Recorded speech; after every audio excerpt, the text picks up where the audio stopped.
Bhakti Yoga is just one of many types of yoga. There's Hatha Yoga, there's Iyengar Yoga, there's Ashtanga Yoga, and there's lots of different physical yogas, which is what is the more popular in today's modern society. People think that they need to develop their physical body to gain something more than what they have at the moment, in respect to sometimes to find more of the core center of themselves. In other cases, just to get more flexibility, more strength, more agility. And to go to a yoga class can be quite transforming in regard to it feels stimulating. I've done Hatha Yoga for many years of my life. For many years of my life. But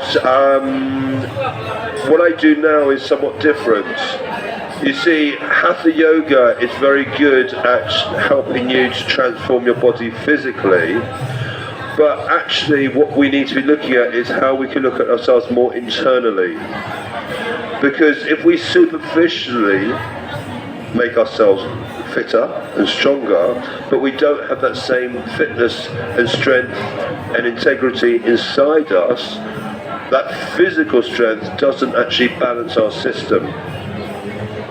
So I used to go to yoga every week. In fact, I used to be married to a yoga teacher. So I'm very experienced of doing yoga for literally 30 years of my life. And what I found was that when I went to class, it was good. I felt good in the moment. Either I felt calm, I felt relaxed, or I felt stimulated. But there was one thing that stood out very different to now doing Bhakti Yoga. Bhakti Yoga is devotional yoga. Is that there wasn't that continuum. So I felt good in the moment, I felt good for a short time afterwards, and then as soon as I walked out of the class and walked back into more day-to-day life, I was just back to who I normally am. And I went from one class to the next class to the next class. And sometimes there's that feeling, oh, I can now do this asana, this posture. And it's quite rewarding to know you can do something a bit more advanced than what you did a year ago or 2 years ago. But what I found with Bhakti Yoga is there is an evolution, there's a continuum. From the moment you start to enter into devotional yoga, you start to actually realize something very different. It's like, if we look at Hatha Yoga for the external and Bhakti Yoga for the internal, it's a form of cleansing, it's a form of purification. And what's been very interesting for me is this. I'm used to doing lots of exercise. I used to be an outdoor fitness coach as well before coming to Krishna consciousness, so I was very much aware of fitness. And I don't do that much active fitness anymore. I dance in Mangala Arati, which is beautiful to dance for the Lord. Very beautiful. I walk around, but what I have noticed is occasionally I do feel I need a little bit of exercise. When I go back to doing a little bit of exercise, it feels like I've been doing it the day before. Whereas in the past when I did Hatha Yoga, if I didn't do any exercise after 2 weeks, then I really noticed it. My body would stiffen up after 2 weeks. So that was the line. I could get away with just doing 2 weeks without exercise, but after that, no, I really noticed it. But now, through devotional yoga, it's like oiling and greasing and servicing the inside of my body, which actually culminates in activating my physical body as well, if that makes sense. Because one thing I've noticed is this. Life is very stressful. It has lots of challenges. And I used to have a family with young kids, they're all grown up now. I had a home to support, I had business, I had a car, I had bills to pay, I had mortgage to pay, and that gave me a lot of stress in life and responsibility. And what I noticed was that when I was carrying all those anxieties and those stresses and those fears around with me, it was tightening up my body, it was stiffening up my body, it was not making me agile, it wasn't making me flexible.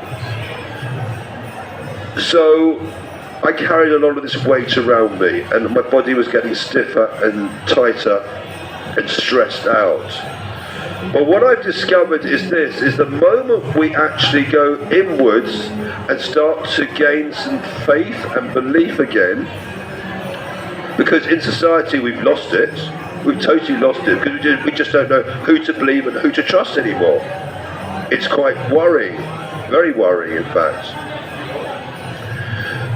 But the moment we go into devotional yoga, we start to realize actually that we're actually serving someone else beyond ourselves.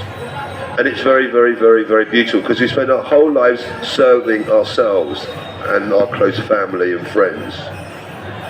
But it's all about me, I. And all of that combined with all the stresses and worries and anxieties and fears we have in life, and I come from a background having lots of that in my life, it just made my body tighter and tighter and tighter and tighter. But the moment I got into Bhakti Yoga, all of a sudden, a lot of these stresses, these fears, anxieties and worries started to dissipate, because I realised I've got nothing to worry about. Why have I got nothing to worry about? Because I learned to gain some faith and some trust. Something that I had lacking for so long. I didn't know who to trust, because everyone has an ulterior motive. Either someone wants my emotions or your emotions, they want your mind, they want your Lakshmi, they want your body, or the whole of you. Everyone wants something from you. Can you trust anyone? You know what it's like, Master? Can you talk to any man without a man wanting something from you? It's very difficult. And likewise, for a man, it's very difficult to look at a woman and not wanting to desire something from another woman. And therefore, with that feeling of not being able to trust anybody, we have all these worries and fears. But the moment I started to realise that I could trust the Lord, and why can I trust the Lord? And it's one very, very simple reason. Everyone wants something from you because they need something from you. And therefore everyone's got that ulterior motive, and they've always got an angle. They want something, and they'll manipulate it. Or you'll manipulate it, or I have been manipulating it in the past. But the unique thing about the Lord is that the Lord has absolutely everything in the universe that he ever needs. And therefore, he doesn't ask anything from me, or from you, or from you, or from you, or from you. But he's got it all. So therefore, the moment we express some love for the Lord, he just wants to give more and more and more. He gives back and gives back and gives back and gives back. Whereas we take, we need, I want, I desire. And likewise everyone else. So therefore you don't know what everyone's motive is to why they want you, or what an aspect of you. But with the Lord not needing anything from us at all, he doesn't need any more love, he's got so much love. The moment I express some love to the Lord, then he just gives and gives and gives and gives and gives and gives and gives and gives and gives and gives. He is the only one in this universe who knows how to give. We just take, want, need. It's impossible. Absolutely impossible. You might get into a relationship at some point, and when you get into a relationship you might decide to marry someone. And most people think, well, if I marry someone, they're going to fill a gap in my heart. Just give me some love, because I'm missing that type of love in my life, yes? And that's why you want to have a partner. But it's very, very, very interesting, actually, because I've been married twice. I had a 10-year marriage, and then had a 22-year marriage, and then I had a 5-year relationship, and I did 37 years. No more. I've done the rounds. But one thing I noticed was this. I thought my relationships were about love, but I was mistaken. Do you know what they're about? Lusting, and then when getting something, hankering. hankering for something more and more, or better, or this way, or that way.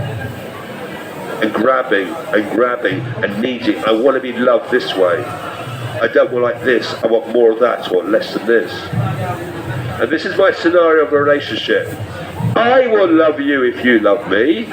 I will do this if you do that. If you don't do this, I'm not going to do that. I want to be loved this way and not that way, or more of this or less of that.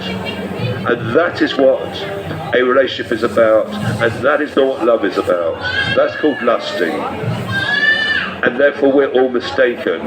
In fact, the dictionary needs to be rewritten. Do you know what love is? My question was about that one. What is true love? What is true love? Have you got any ideas?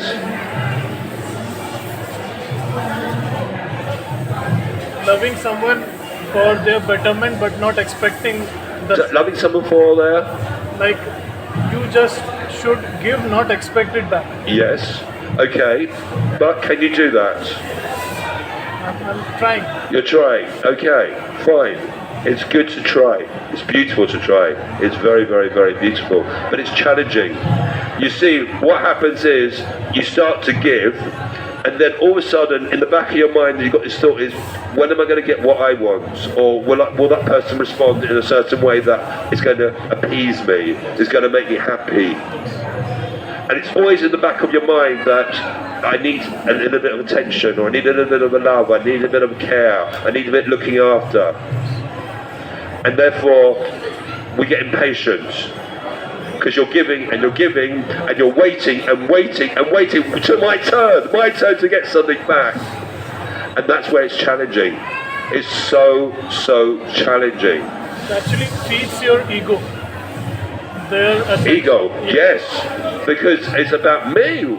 Because I'm this type of person, you're that type of person, you're that person, and I expect you to look after me and treat me in a certain way. And if you don't, I'm going to make a point of it. And it's harsh. It's harsh. It makes the world a very, very harsh place. But the Lord is inspiring us. He's trying to give us some guidance. He's trying to tell us, actually, there is true love, but we need to learn what true love is. And the only way to learn what true love is, and that's called unconditional love, where we learn to just give and give and give and give and give and give and only give, and that's through Bhakti Yoga, devotional love. So let me give you an idea. I've been here now for 3 years. Before coming here, I was in the Bhaktivedanta Manor in London, and at that point I wasn't too sure what I was doing, but I knew it was right. But since I came here, something very transformative has happened for me. As I mentioned before, I've had the relationships, had the marriages, and I thought I knew what love was. And then all of a sudden, I started to realise something different. I started to realise that I need to serve the Lord. I desire to serve the Lord. I sit here every day, the Lord doesn't give me any Lakshmi at all, no rupees, nothing at all. I sit here only out of love. Because to serve the Lord is the most beautiful thing in the world. And why is it so beautiful? Because I'm tired of serving myself. Because that's what I used to do in my past life. Serve myself. Make sure I was always looked after. Make sure I always got this. And if I didn't get it, like everyone does, we get upset, we get emotional, we get irritated. Is it not selfish? It's totally selfish. We live in the most completely selfish world. Completely selfish world. But what the Lord is trying to teach us is how can we become selfless. And if we learn through Bhakti Yoga what it means to serve the Lord. Now, why should we serve the Lord? It's a big question here. Why should we serve the Lord? Any ideas? Any ideas, Mataji? Any ideas? I'll give you a few clues. Where did you get your body? Mother. Your mother. But who caused it? Who was the underlying cause of it? The Lord. You see, you have a past life. In your past lives, you have your karma and you had your desires. When you came into this life, the Lord chose a specific family for you to be born into. Not by chance, not by accident. You are born into a specific family for a reason. Because your family, your parents, your brothers, your sisters, your aunties, your uncles, your grandparents, your great-grandparents are all your teachers. The Lord wanted to give you an opportunity as a continuum of your last life to learn something more in this life than you did in your last life, so He chose your family. So they're your teachers, and just as interestingly, you're their teacher. Okay? He then gave you your childhood. You learned certain things at school, you had certain friendships, you had certain life experiences, all by the Lord's arrangement. You're now into adulthood. Do you work or study? You work? So you have jobs. How did you get your job? I completed my college and then applied for... You applied for a job. How did you get your college course? The Lord arranged for you. Why did you choose that subject? The Lord chose it for you. Why did you graduate? Because the Lord made sure that you're able to study. Why did you get the job? Because the Lord arranged for you to have the job. Absolutely everything in your entire life has been arranged. There is no such thing as chance, accidents, coincidence. And it's not that you did well, the Lord assisted you to do well. Everything is by the Lord's arrangement. And it's beautiful. What about the things we couldn't do? Yes.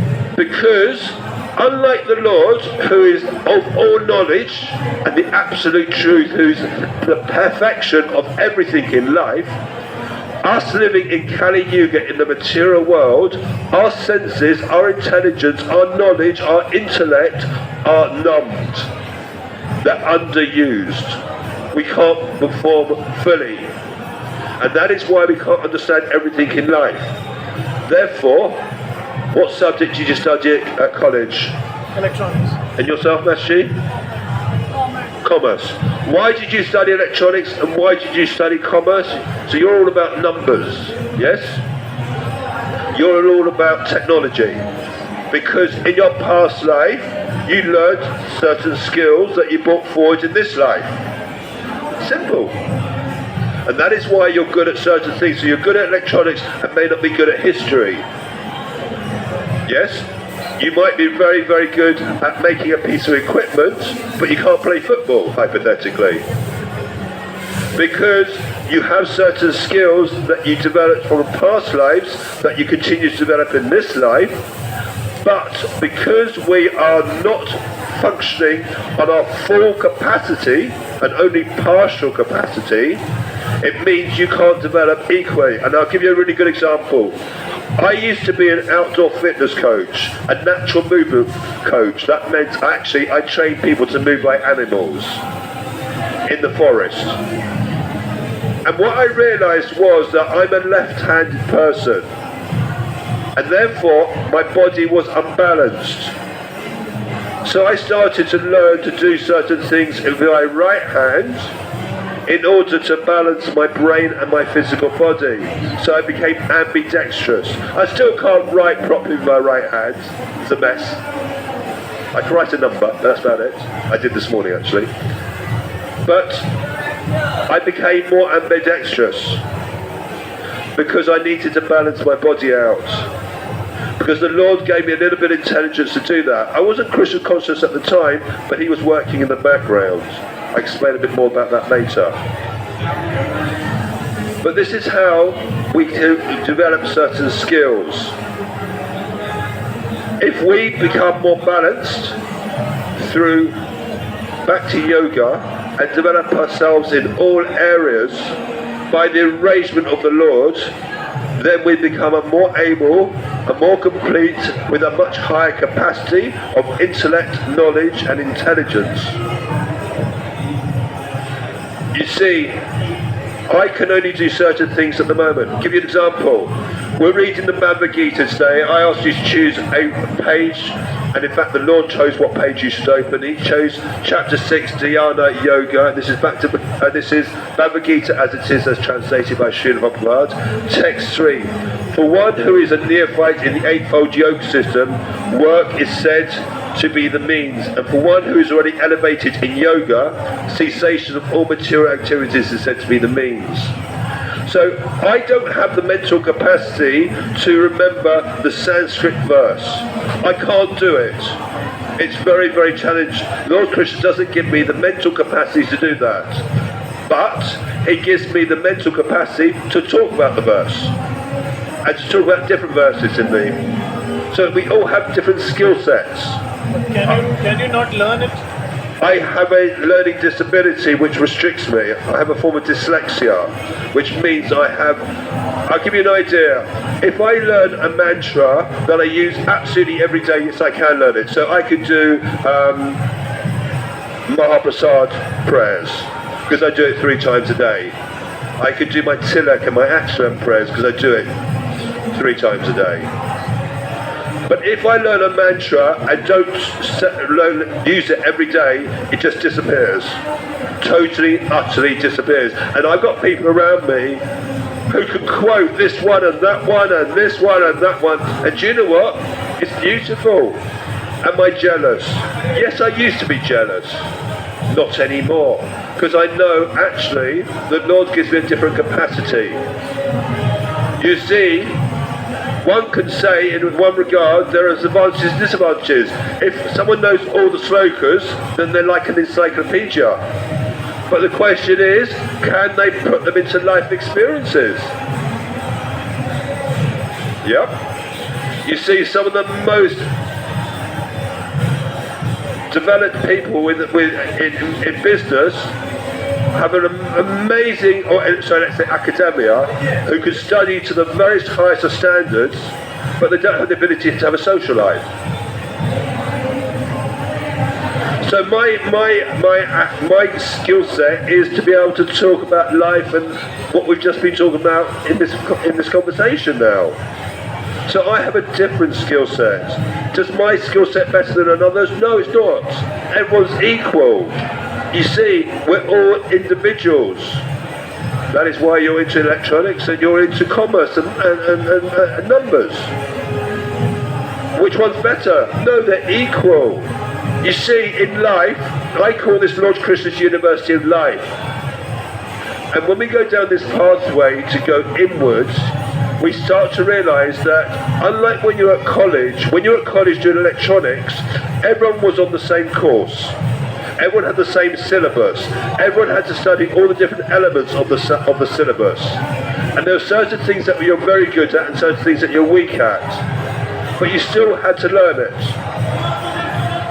But it was hard for some people. They couldn't qualify because of that. What Lord Krishna does is very, very different. What Lord Krishna does is He gives you your own syllabus, and your own syllabus of life and love, and my own syllabus, and your own syllabus, and your own syllabus. And He takes us through our studies of life at the pace, at the time, and the place when it's right for us. So everything that we experience in the material world, as Lord Krishna is saying, is a neophyte, then we find that we ourselves are very challenged, because everything's either good or bad, positive or negative, easy or hard. In Krishna consciousness, everything that we learn serves a purpose. We don't do mundane things. We don't do things for the sake of doing things. I don't watch television for the sake of just watching the television. I don't read the book because I just want to read a nice, easy read novel. Everything that I do is mindful of how I can increase my capacity to serve the Lord and to serve the devotees and to care for the greater society, like speaking to you. I have a question. Yes. So if Krishna has created this whole universe, yes, and the materialistic world, even the spiritual world, everything. Yes. So why Krishna has created lust and all other things. So people are not able to realize their true potential. Why in us living in this material world has Krishna given us lust and hankering and other negative characteristics? Very simple. In order for me to find out what true unconditional love is, I had to have a lustful life. I went through lust to find love. And this is why I won't go back to another Mataji in my life. Because now that I've found this beautiful, innate, deep, meaningful love relationship with the Lord, there is no Mataji that can come into my life and replace it. So I had to go through lusting in order to then be able to appreciate love. I'll give you another example. Because it happens here, we have 4 ashrams. We start off with brahmachari, then we go to grasta ashram, then we go to the vanapasta ashram, and then sannyasi. So the brahmachari ashram is when you're from the young age, 5 years old, say, up to 25. You're learning to become a monk, a celibate monk. And then from 25 to 50, you can join the grasta ashram, or stay in the brahmachari ashram, and join family life. And then after family life, you retire when your children are grown up at the age of 50 and go to the Vanapasta ashram, and then certain devotees will become sannyasis. So the Lord isn't saying there's just one way. There's a system that you can go through. You can be brahmachari your whole life, or you can go through the different ashrams. But in one regard, if you haven't experienced certain things in life, then there's a possibility in the back of your mind you're going to be still lusting for something because you haven't experienced it. So you need to experience lust and other characteristics in order to realise you don't need it anymore. So for me, I'll explain something to you. I came into Krishna consciousness first of all in 1995, but I didn't stick around. It wasn't right for me. It was too culty for me in those days. Too culty. And I was already in a family relationship, had young children, and it wasn't right. So I disappeared. I explored Buddhism, I explored other areas of Hinduism, Shivaism, the universe, human design, a little bit of astrology, all self-study. And I went from one thing to another thing to another thing. And then all of a sudden, just before my 50th birthday, my second wife turned around to me and said, I want an independent life. And I said, okay, thank you, and I left. Not only did I leave, I left the business behind, I left the house behind, I left all my possessions behind apart from a rucksack. I went to a Spanish island and went and lived up in a mountain, in a forest, in a half cave, half shack. I wasn't into Krishna consciousness at that moment of time. But I didn't realise, actually, in retrospect, that was my 50th birthday gift from the Lord Krishna. He gave me Vanapasta ashram. He sent me to the forest. He said family life is over. My children are all grown up. Family life is over. And then I got myself into another relationship for 5 years. And I came here in 2018, with the year after I finished my previous marriage. And just after, 2017, 2017, I came to India about 4 months after that, just after my 50th birthday, and I had this tattoo put on me. Sharanagati, surrender to the Lord, to Lord Krishna, Lord Vishnu. The Lord was working in the background. And I tell you what was even more mysterious, I was in a 5-year relationship. It was a very, very hard relationship because I have to take responsibility for it. But one of the aspects was my ex-girlfriend was a very jealous person. She wouldn't let me go anywhere near a Mataji. I'm talking about I couldn't be in sight of, talk to, watch on television, listen to a Mataji singing or anything, or on the internet. She was training me to be a celibate monk. So when I ended that relationship, I had to run away from it. I take all responsibility of everything that happened. I ran away and I became a monk because I decided beforehand if I was going to end this relationship, I've had enough now. I'm going to become a monk. I wasn't sure whether I'd become a Buddhist monk or a Hare Krishna monk because at that time I was into Buddhism. I was self-studying Buddhism and it really made sense to me. And then after that running away, literally I ran away. I came to London and my feet did the walking and took me back to Vedanta Manor in London where I went back to the Hare Krishnas. Lord Krishna was reeling me in. He was working in the background. And the reason why I knew that he was working in the background, because when I first discovered the Maha Mantra in 1995, it was very, very deep for me. Now, I didn't know in those days what even the Maha Mantra meant, but when I chanted it, it felt it was the right thing to do.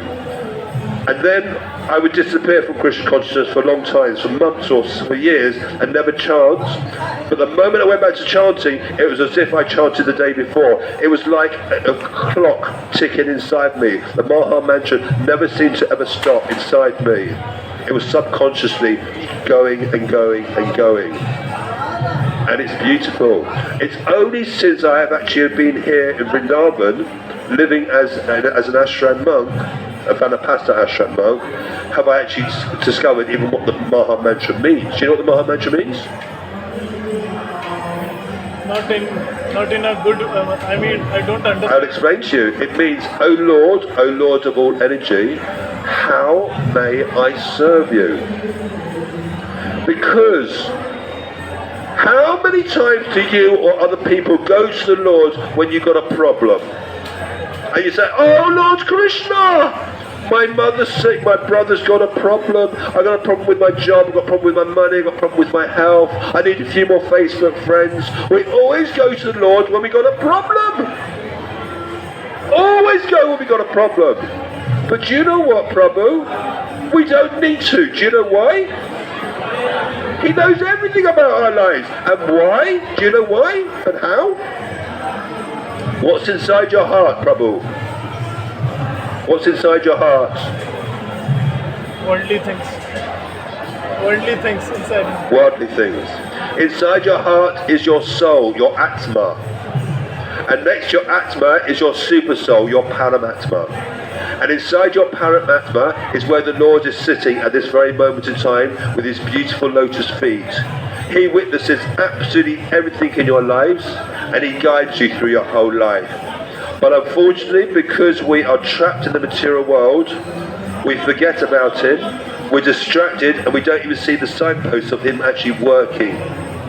You know, sometimes you have that gut feeling that you need to do something or something feels really, really right. That is when the Lord is working, you're seeing the signposts. Other times when you do things and it's challenging. I'll give you an example. Say for instance you want to go to Delhi and you want to book a ticket on the train. Do you find that sometimes you're trying to book a ticket and it's just not happening? Either you can't get the right ticket, the right train, or the credit card won't go through. You've experienced that?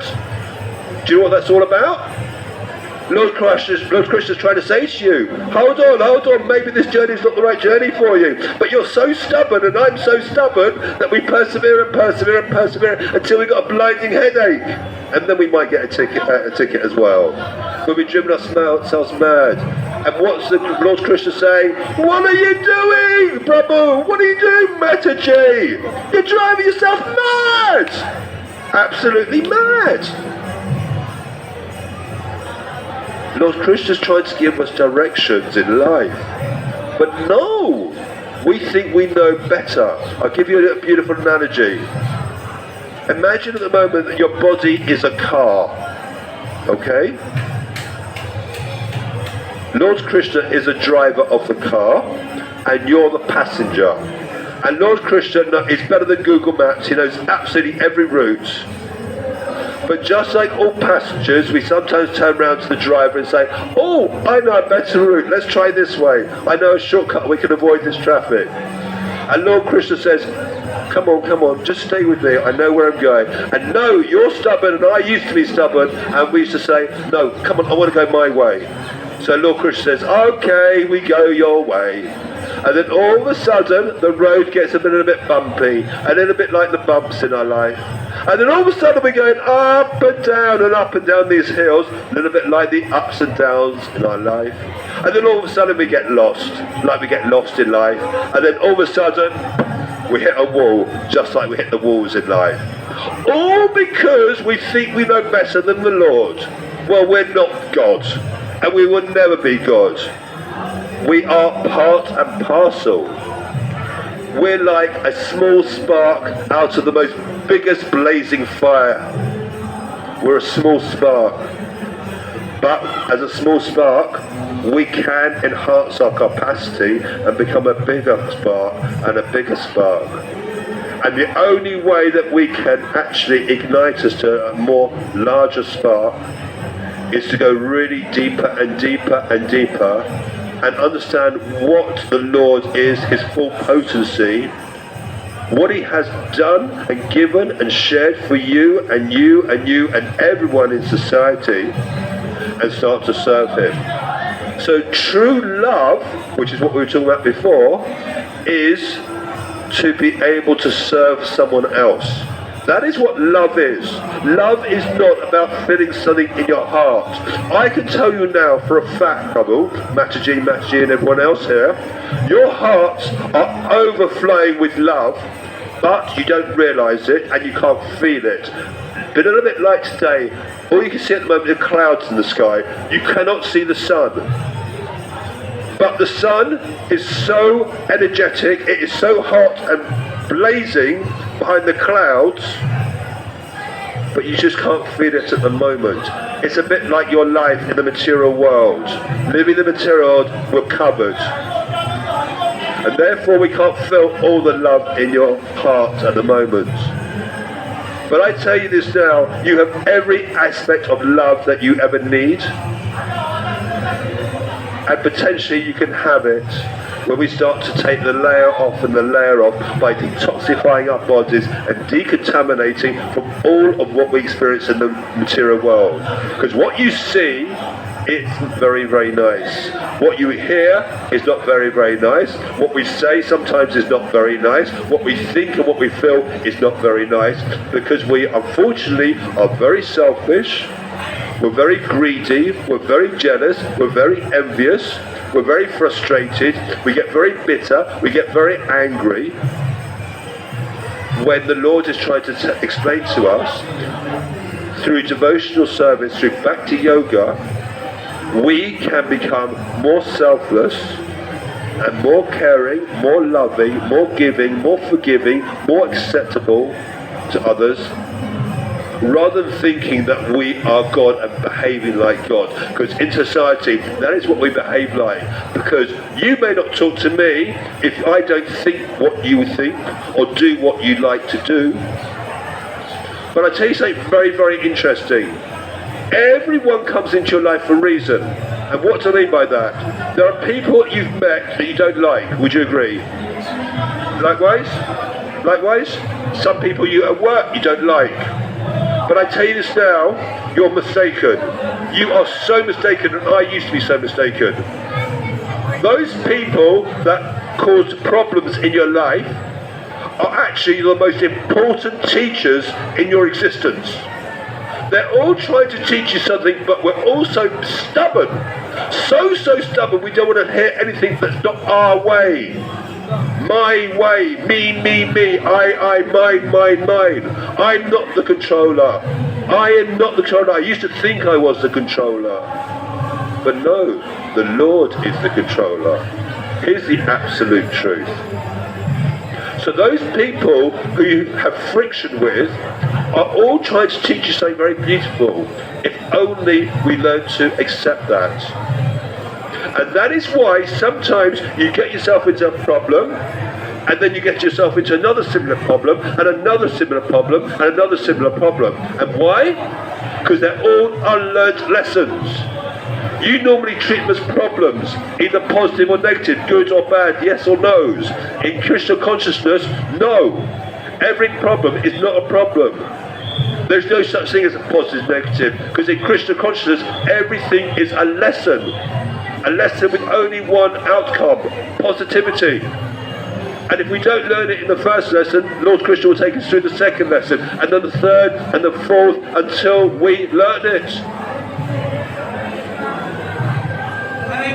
And that's why sometimes our experiences get harsher and harder, because we're not learning. And the Lord is saying, wake up, wake up, wake up. What are you doing? I've done it. I've been there. I've been there. When I moved to the ashram here 3 years ago, I got put into a room with 2 other Prabhus. One of those Prabhus was so moochy. He was so dirty and untidy. It drove me mad. And I'm very tidy and organised and simplified. And he was chaotic, dirty. He didn't even have a shower before he went into the temple in the mornings.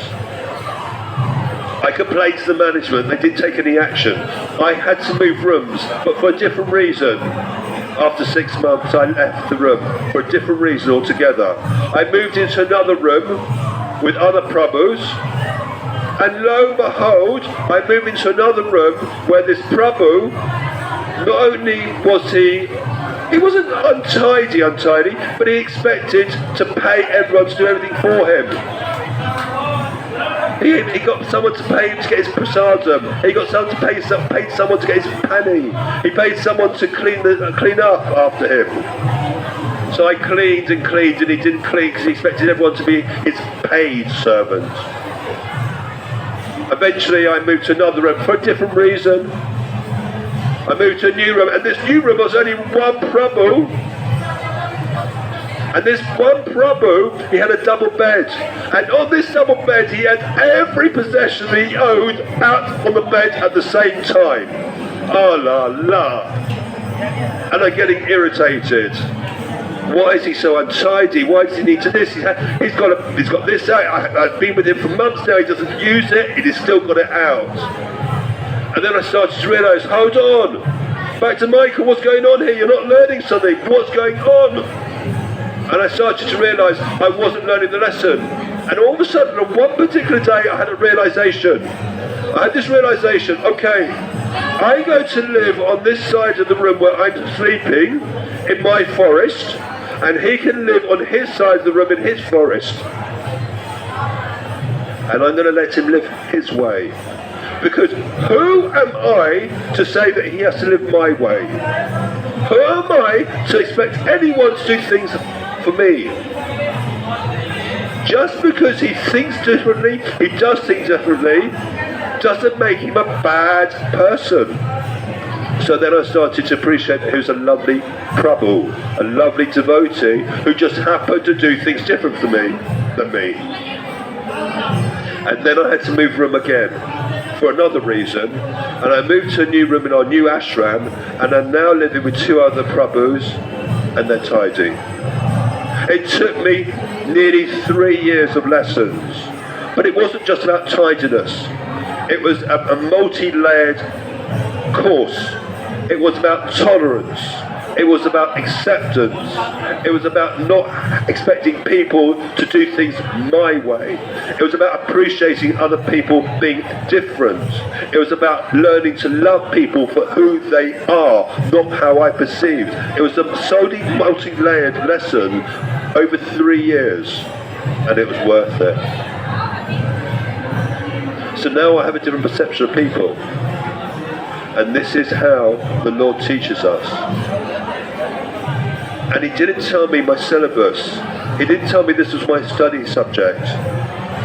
I just waited until I got the realisation, because I got to a certain stage of my Bhakti, that he gave me a certain level of intelligence to deal with the situation differently. And this is the most beautiful thing about the Lord. And now you can understand how I fell in love with the Lord. It's very, very, very, very beautiful. So the Lord is trying to explain to us, if we go other yoga systems, and there's many yoga systems, then we don't get that far in comparison to going back to yoga where we go internal. we go deep, and we start to realize that the Lord is the arranger of everything. He is the supreme controller. He is the absolute truth. He is the one who just wants to give love and give love and give love. Krishna Prem, Krishna Prem, Krishna Kripa, Krishna Kripa. And there's no one else to serve in life but him. And to stop serving myself, it feels like a total relief. It's like I've let go of all the weight and all the stresses in life, not holding on to them anymore, and it's beautiful. So this is why the Lord gave you this chapter, this text. Does this text have any relation to your life? It does, exactly. This is why the Lord chose it for you, because whose idea was it to come here? It wasn't her idea. It was the Lord's idea. Why did he arrange for you to speak to me rather than all these people who walk past? Because he wanted me to give you a special message today. These are not my words, these are the Lord's words. You went to see the Lord inside the temple, you saw him in stone form. Is he not beautiful? I can tell you now for a fact, you have the Lord in your hands. The Bhagavad Gita is non-different to the Lord. What you see in stone form, you now see in word form. This Bhagavad Gita, you can do darshan every day too. And it's beautiful, Prabhu. It's so beautiful. And this is why the Lord wants you to take this darshan, this copy of the Gita away. And what he would like you to do is to try and just read one sloka a day. And give your life a focus for that day. And like me, you'll have certain realizations and light bulb moments when the Lord is ready. I can tell you this now. I read this Bhagavad Gita 3 years ago, and it didn't make any sense at all. I didn't understand it whatsoever. I was just pleased to say I read it. I'm reading it at the moment, and all I get is this realization, this reflection, this light bulb moment, because I'm not the same person I was 3 years ago. And that's another sign of the work that the Lord does in the background. I couldn't have had this conversation with you 3 years ago. No way. I remember when I was in London, I was invited to go do some preaching. I couldn't even open my mouth. But the Lord gives us certain capability and a capacity to share certain things. And it's all about love. The most beautiful love that you'll ever experience, different to a human love. And all the Lord says is make him the centre of life. Read his name, read his words every day. Chant his name with a mala.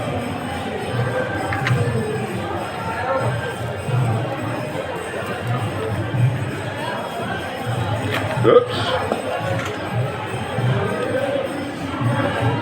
Hare Krishna, Hare Krishna, Krishna Krishna, Hare Hare. Hare Rama, Rama Rama, Hare Hare. Hare Krishna, Krishna Krishna, Hare Hare. Hare Rama, Rama Rama, Hare Hare. Hare Krishna, Krishna Krishna, Hare Hare. Hare Rama, Rama Rama, Hare Hare. This is your stepping stone. This is where it all starts. And then everything will start to transform and open up at the pace, at the time when the Lord feels that it's right. And it's very, very beautiful. And all we need to do is just show some gratitude to the Lord and express our love to the Lord and let him take care of everything else for us. Take the weight off our shoulders and follow his guidance. Hare Krishna, Krishna Krishna, Hare Hare. Hare Rama, Rama Rama, Hare Hare.